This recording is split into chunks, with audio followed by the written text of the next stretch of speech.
time to roll right into the Louisville preview, Jordan. This Saturday, it's a night game in the Valley. I think it's 7:30 kickoff. Um, Louisville comes to town. I don't believe Clemson has lost to Louisville before, so that's a stat for you. But we're going to go ahead and start on the offensive side of the ball for Louisville, and they got some playmakers over there. This is like I mentioned before in the last segment. Far and beyond the best offense you have played since that Georgia game. We all know how that Georgia game ended up, a 30-point loss in favor of the Bulldogs. They kind of rolled us in the second half, really got it going, and we didn't have answers on offense or defense really in that second half, and it really got out of hand pretty quickly. But this Louisville offense is no slouch coming in. Like I said, I think this might be the week where this defense has to put together a four-quarter game. It could turn into that. This offense can put points up on the boards. They can run the ball. They can throw the ball. They can really do it all. It starts with Tyler Shough, obviously their quarterback. I think he's like a seventh-year guy. Am I right about that? He's been I don't know. He's about 45 years old. I don't know, something like that. I saw it. I saw a tweet. I think it was by Chapel Fowler with the State. It might have been John Blau. I can't remember. But he said that he mentioned that when Tyler Shough was a freshman in Oregon in, I believe, 2018. So yeah, he would be a seventh year senior. Yeah, 7-year guy. Hay Klubnik was a 14-year-old freshman at Westlake High School. I mean, that tells you all you need to know, and that's the climate we are in college football right now, right? Like you got a lot of these 5th, 6th, 7-year guys that have just stuck around college football for a long time, and obviously it's paying off for a guy like Tyler Shough. He's having a heck of a year, 2,300 yards passing, 20 touchdowns, 5 interceptions, really balling out. Isaac Brown, their running back, 86 carries for 649 yards, 6 touchdowns. Really good, like I said, running game. Then they got that wide receiver, Ja'Cory Brooks, 44 receptions for 799 yards and 8 touchdowns. That's just to mention a few of their playmakers that they have on this Louisville offense. They're very creative with how they use their guys. They're aggressive. Like I said, they can run the ball really well. I think they average over 150 yards a game rushing and over 300 yards passing a game in the passing game. So averaging over 400 yards a game is no small feat. I don't care who you're playing. So this Louisville offense has really been elite. They got 3 losses on the season, all by 1 score, just 7 points for all 3 of their losses. And you could be like, yeah, but they lost the game. But they kept all of them close, right, including that Miami game. So they've done a really good job of kind of just quietly being a really good team. Talk about, the season they had last year kind of took the ACC by storm and was kind of that team that was the dark horse. So they're looking really good. What do you think about this Louisville offense coming into the game on Saturday? What challenges are they going to present this Clemson Tiger defense? Yeah, I mean, you mentioned it. Jeff Brom, I want to start with their head coach. I mean, the guy is one of the best offensive minds in the sport. I think he's gotten more of the love nationally. It took him a while when he was at Purdue for him to really get the credit he deserved. But he's really shown it all in his first couple of seasons at Louisville. When I watch this team, I mean, they're incredibly well coached first and foremost. Tyler Shough is experienced, very poised in the pocket, not a super mobile guy, but he does know how to work the pocket, and he delivers the ball with a lot of accuracy and a lot of confidence. And they have some really, really dynamic receivers, catching the football for him. So you mentioned Ja'Cory Brooks, Chris Bell. Colin Lacey, of course, won't be playing in this game since he's sitting out. But this is a really, really talented passing offense, and I think their run game it has been complimentary enough. It's not like otherworldly, like they're like 150 yards a game is pretty good. It's not like elite, but right. They make you respect that part of their game. And their running game starts with the true freshman Isaac Brown. He's been one of the best players, one of the best running backs in the ACC and in the country so far this year. I think when it comes to this Clemson defense and stopping Louisville, I think it starts with that. I think you have to make them one dimensional. You as talented as Tyler Shuck, as talented as Louisville's receivers are, and as good as Tyler Shuck has been this year, when Isaac Brown has really gotten off on teams, they've been downright unstoppable on offense.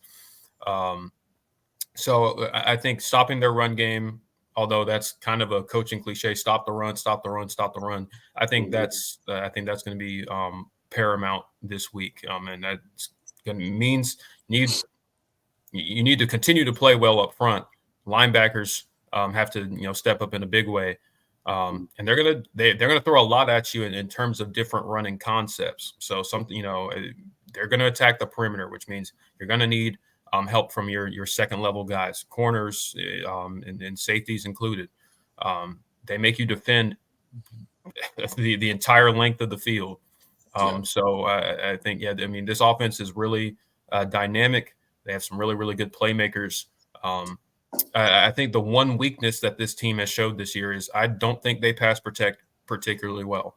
The sack numbers aren't like ginormous, but the pressure numbers are really, really high, and the havoc rate allowed is pretty high. So I think which is why we talked about this Clemson defense getting to the quarterback better than they have this season.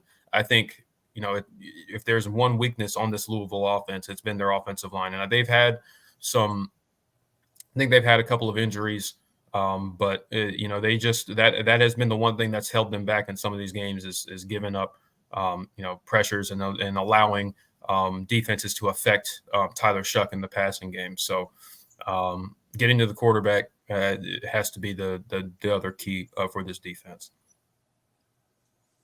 Yeah, absolutely. Definitely have to get after the quarterback, get him off schedule. And to your point about the running game, you can't allow this Louisville offense to stay on schedule. That's when they're really going to hurt you. That's when they're going to make it very difficult for your defense. So you got to stop them on these early downs. You got to keep them off schedule. Get them into second and long situations, third and long situations, obvious passing situations. So your guys like TJ Moore, a Jaheim Lawson, you could put your pass rush specialists in there and really get after Tyler Shuck and make him uncomfortable in the pocket, speed him up, force him into mistakes. I feel good about our secondary. I know Louisville has some really good wide receivers, but I feel really good about how our secondary has been playing lately. I know Jaden Lucas got a lot of heat early on in the season for how he was playing, but I think he's really stepped it up over the past couple of weeks. Everybody knows Avion Terrell and how amazing he has been so far this season. So I feel really good about that. If we could force them into second, third, and long situations, really pin our ears back and come after the quarterback, I think it probably turns into a long day for Louisville. They're not able to move the ball as freely as they have been on some of these defenses. But really that goes to how you defend the field, right? You talk about the perimeter. They're going to work in the screen game. They're going to throw a lot of passes out of the backfield to the running back. So your linebacker is going to have to cover, sideline to sideline. And they're going to test your athleticism. They're going to test your speed. They're going to see if you can tackle out on the perimeter in open space. They're going to try you. So, like I said, this Clemson defense, I think, has their work cut out for them this week, but I think they're up to the task. I really do trust this defense. I think the numbers, like I said before, don't give them enough credit for how good that I think the first team defense is. To your point, they're not elite. Not saying they're elite, but I think they could give this Louisville offense some problems. We have the athletes. We have the skill on the field to be able to at least contain this Louisville offense to a point. Do I think they're going to goose egg them on the scoreboard? No, absolutely not. Louisville's going to move the ball. They're going to score some points. I fully understand that, but I think our defense can obviously come up with enough stops, and then the offense is going to have to come on the field and get it done. And with that said, turning the page to this Clemson offense and how well they have been playing lately. And honestly, Cade Klubnik's last game coming into the bye week was probably one of his worst games throwing the ball. He wasn't particularly accurate in that game. He missed quite a few throws that in other games we've seen him routinely make. But coming out of the bye week, obviously he got a fresh reset. You heard him talk in his interview this week about how he got to go back home for a couple of days and just kind of mentally reset, kind of decompress, and then back at it, preparing for Louisville. So this Clemson offense has pretty much their full slate of weapons. We already talked about the few injuries that we have, Bryant Wesco and Tyler Brown. I think Bryant Wesco will play. His snaps will probably be limited, but I do think he'll be somewhat of a factor in this game. But talk about this Clemson offense and how they match up against this Louisville defense. Now, as good as this Louisville offense is, their defense is not great. And I see this Clemson offense matching up very well with them. So give us a little insight on how you think this Clemson Tiger offense will fare against this Louisville defense in this game on Saturday. Yeah, I mean, when you look at this Louisville defense, I mean, they were really, really strong for a lot of the season last year. You know, on the defensive line, I think they're actually pretty good. All in all, like I don't think they've played as well as at times as they possibly could have. But I think up front, I think they can present some challenges. But really, the second level of that defense has really let them down this year. Just watching their games, they have not defended the pass well at all, like really at all. I think this is a game where you're going to have a lot of opportunities in the passing game if you're patient. You know, I think one of the biggest things is, you know, with this defense is I think they're good on the defensive line, but they have not gotten to the quarterback. They've not finished in terms of getting sacks and tackles for loss as much as like you probably would have thought, you know, on paper heading into the season. So, you know, their pressure numbers are pretty good, but in terms of getting sacks and tackles for loss, they have not been particularly great. And their secondary has given up a lot of explosive plays this year. I'm not really sure what the issue is. I think in some games it's been, you know, finishing tackles. They've just not been great at that. You know, they've been really just kind of out of sorts. And it's not like, you know, they are a pretty heavy zone team. But it just seems like they're not really always communicating, like in terms of when to pass off guys, when to run with guys. So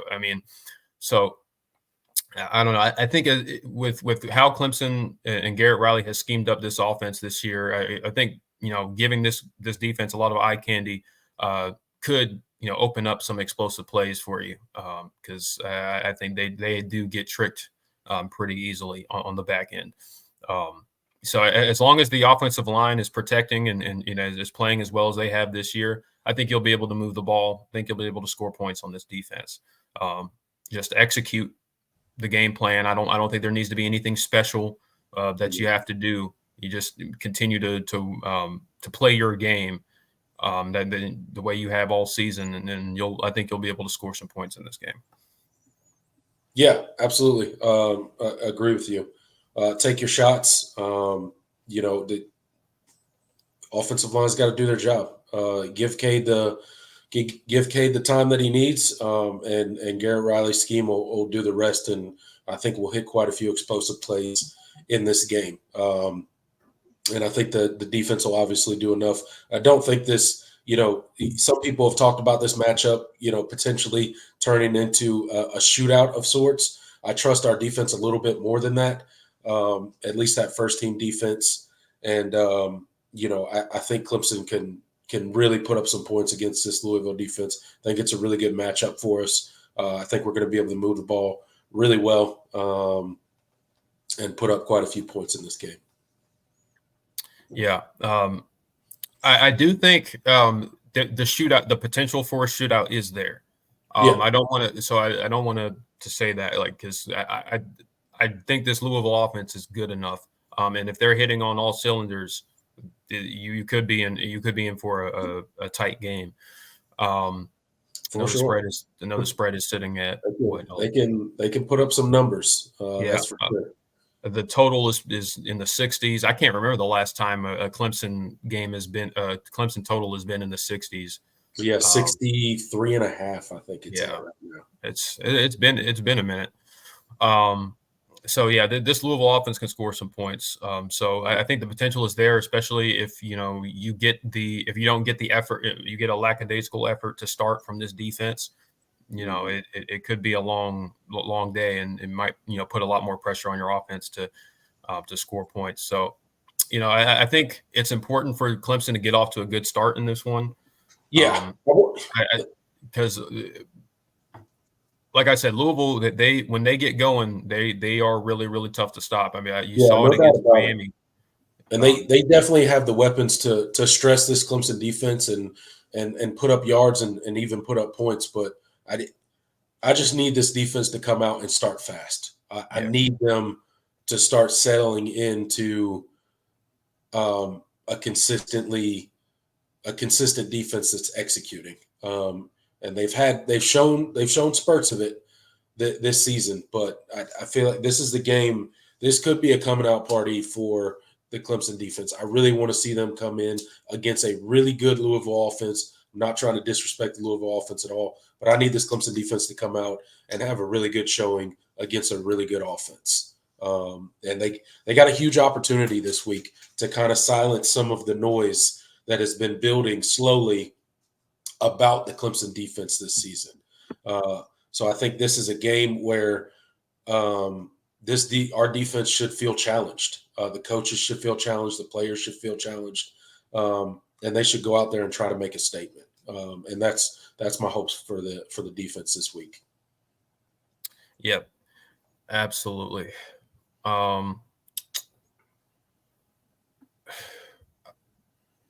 As far as special, I already mentioned earlier in the show, kind of special teams. They just don't lose you the game. They do. Louisville does have some. Keep kicking the ball out of the end zone. Don't kick to Louisville because they do have some guys with some shake and some speed. So don't do that. Robert Gunn, keep doing what you've been doing. Yeah, just kick it out the back of the end zone. That's all we need you to do. Absolutely. So, I think this game has the potential to go, a myriad of ways. We'll talk about it in the score prediction, but I think, like I said, getting off to a fast start defensively, I think is paramount because if Louisville feels like if they score, it's like especially if they score on their first possession, they go right down the field. Yeah, they're a team that they are very much a momentum offense, and they can turn it on in a hurry. I mentioned the Miami game; they've done it in even in the near loss against Boston College. They they were down for a little bit, but Boston College kept them in the they hung around, and Louisville just kind of put it on them in that fourth quarter to win that game. So again, this Louisville team, I think they're better than their record. 4-3 or 4-3, or are they 5-3 or 4-3? I can't remember. I think they're 4-3, 5-3. Excuse me, 5-3. So that's not really indicative of how good this team has actually played from a week to week basis. They've lost some really tight games to good teams. In terms, lost by one score to Notre Dame, lost by one score to Miami. I think they lost by. I think the SMU game was one score. One score, yeah. They lost by 7 points in each game. Yeah, that's pretty tough. And they've had to play a lot of games in a row. So they've been really tested, and they've been battle tested. So I think you're going to get their best effort. I think you're going to have to stifle it, and obviously keep doing what you've been doing offensively. Yeah. Look, and you should be okay. I agree with you. That Clemson defense has got to come out and set the tone early. It's a night game in the Valley. The crowd's going to be into it early. There's going to be juice in the building. that the atmosphere is going to be electric. That defense has got to feed off of that energy and set the tone early. Give the offense a chance to get out there, operate, put a score or two on the board, and really start leaning and putting pressure on that Louisville offense and force them into some mistakes by getting them down early and making them feel that pressure, right? But like you said, that starts with the defense and the tone that they want to set early, and they got to start fast. But I trust that they will. Start with the injury update. Not a lot of injury news for the Tigers, thankfully, coming out of the bye week. We talked about it last week during the bye week episode of the All In Show, and we talked about really two key names that are still kind of on this list, right? You got Tyler Brown, fresh off that tightrope surgery. They kind of shut him down after, I think, the Florida State game. They shut him down, and he's kind of been – he had that tightrope surgery, recovering from that. It's really a case-by-case basis. Dabo Swinney made it pretty clear that he will not play in this game on Saturday against Louisville. So that's a blow to the wide receiver core. Did talk a little bit about the possibility, depending on how long Tyler Brown, takes to recover from this ankle injury, talked about possibly a redshirt scenario with Tyler Brown because he has missed so much time this season. He's already played in 4 games, so in order to redshirt him, it would require him to sit out the rest of the 5 regular season games that the Tigers have left, but he could play all of the postseason at that point in time because the postseason does not count against the redshirt. So that'll be an interesting thing to watch going forward.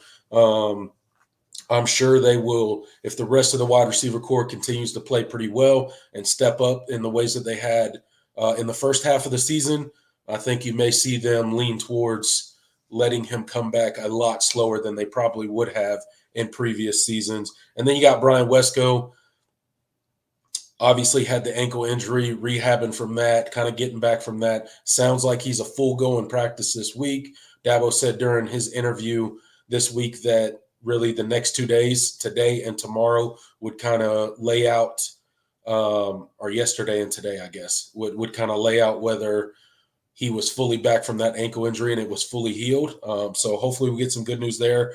But I feel like he should play at least some on Saturday. Might have limited snaps, stuff like that. But I feel like Brian Wesco will play. Tyler Brown obviously won't play. Your thoughts on the Tigers' injury situation heading out of the second bye week of the season and into this Louisville game? Yeah, in regards to Tyler Brown, I definitely don't expect him to be out there on Saturday. I think they're I think the way things are trending right now, with the way that the wide receiver room is played and how deep this group is and has been and capable this group has been. I mean, there's not really a reason to rush him back. I think they want to make sure that he recovers because it sucks not to have him out there because man, he was so good for you last year. And you were hoping he would be able to build on it as a sophomore, but it's the Clemson sophomore wide receiver curse or whatever. It's kind of a trend. I really don't know what to make of it. There's not really any. I don't know if there's anything you could point to that say, okay, well, this is the reason why it's happening. It's just bad luck. And I know he wants to be out there, but I think they're gonna take their time and if they can get him that red shirt and possibly get him back for the postseason, whether it be a playoff type situation or not, that would be ideal, I think. So with him, I definitely don't expect him out there this Saturday for sure, but we'll see how he goes, moving forward. And then with Bryant Wesco, it's still kind of – It was trending last week, I think, in terms of, okay, I think that feel pretty confident he's going to be back. I think Dabo mentioned today that, he practiced some, but not as much as he would have liked. So they're still trying to bring him on a little bit. I would lean towards him playing, but it's not as much of a sure thing as maybe it seemed like. But again, we'll see how he does tomorrow and Friday and of course the day of, because he's still day to day, so to speak. So we'll see. But I would lean towards him playing either way. And we'll talk about it in the Louisville preview. I think you've done pretty well. This wide receiver room has done pretty well without those two in the lineup. So you'll survive. I think. No matter what direction it goes, I think. Yeah, I think specifically, this week, and you're right, we will get into it during the Louisville preview. I think you feel pretty comfortable with what you got, right? Wesco, I think, is really nice to have right now in this game. I don't think he's if we don't have him, I don't think we're going to lose. If we do have, I don't think he's a win or lose kind of piece, for this week anyway. We could talk about games down the road and playoffs and all that kind of stuff, and he's definitely an important piece to this offense. I don't want to minimize what Brian Wesco means to this offense, but with the way that everybody's been stepping up, to your point, I think we'll be okay. And I think we're in a really good situation as far as the injuries go. And, Tyler Brown, I think ultimately they probably try to hold him and redshirt him. I think that's where they go with it. And then Bryant Wesco, I would rather him sit another game or two and be fully healthy when he comes back instead of rushing back into it, tweaking that ankle again, and then you're losing him for valuable, potential ACC championship game, postseason type games. Much rather have him for those games. Although we got a couple, key matchups coming up, specifically the ACC slate that we have for the next 3 weeks. That's super important, obviously, to Clemson season. But with how everybody stepped up around him, I feel like we're in a pretty good spot.